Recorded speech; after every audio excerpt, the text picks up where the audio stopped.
we've associated all the objects to each one of the flow tasks, we'll execute the diagram. Select Build, Build All from the main menu, and then the following dialog box will open. If you haven't got a GeneXus user, you can create it now. If you've already got an account, you can enter it. As part of the process, GeneXus will evaluate the impact caused by the definitions on the knowledge base and will show a report called Impact Analysis. This report shows what structural changes must be made to the database. Press the Create button to create the normalized database and proceed to generate the programs.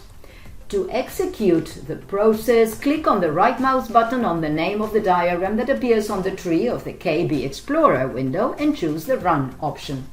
Then, GeneXus will carry out the necessary actions to execute this diagram.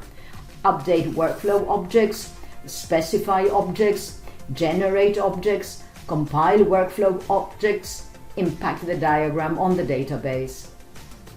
Whether or not all these steps are performed will depend on the changes made. That is, a change in the diagram will make all its objects to be specified and generated, impacting on the diagram.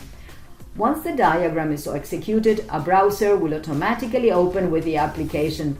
The default execution uses a prototype environment for which a new instance of the process will allow the developer, prototyper, to perform all the steps without defining roles or assigning users. The diagram is being executed. In the next video, we'll see the process flow for a client that must be registered in the system and for a client that is already registered.